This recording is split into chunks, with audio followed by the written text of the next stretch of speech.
من هنا ولا من هنا؟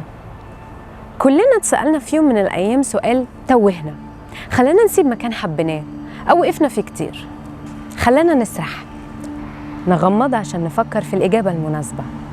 أنت شايف نفسك فين بعد 5 سنين؟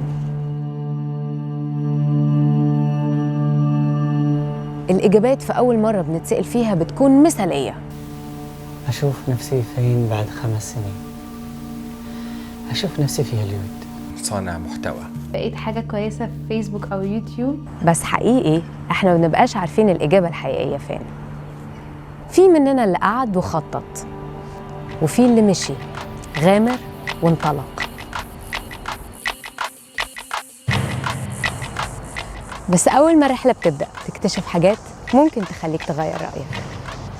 التخطيط بس طول الوقت ممكن يخلينا نتراجع عن قرارات كتير في حياتنا، زي التفكير في الفلوس اللي ممكن تروح عليا لو سبت شغلي دلوقتي،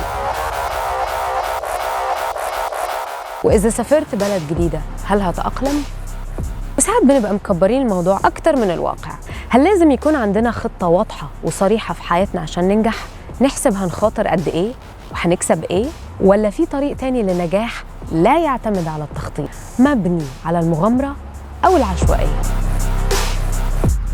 وأنا صغير غامرت ورحت درست في مصر على حسابي الخاص، وكان الكثير ضد هذه الفكرة، لكن بسبب مغامرتي وصلت للي أنا عاوزه، واشتغلت في مجال التصوير والإخراج السينمائي، والحمد لله تطورت في هذا المجال وما زلت أتطور في هذا المجال. المغامرة أو العشوائية أو الانطلاق بتخلينا ما نشوفش كل ده، ما بنشوفش الخوف، بل على العكس ممكن تجيلنا فلوس أكتر، وممكن ننبسط في البلد الجديدة أكتر،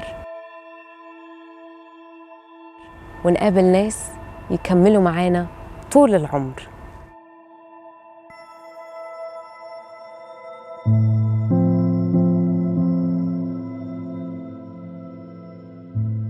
مش لازم نخطط قوي قبل ما نتحرك، عشان لما بنجرب بننسى الخوف وبنفرح بأي نتيجة بنوصل لها لأننا ما كناش متوقعينها.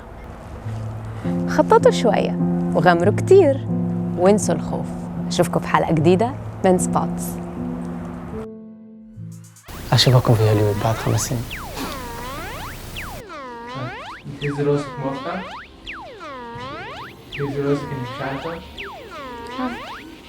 كلاكيت أول مرة مشهد رقم 1، كلاكيت مشهد 2، كلاكيت أول مرة. طيب هنقول حمدي ممكن تسجل لي جملة زيادة تقول فيها وانت باصص للكاميرا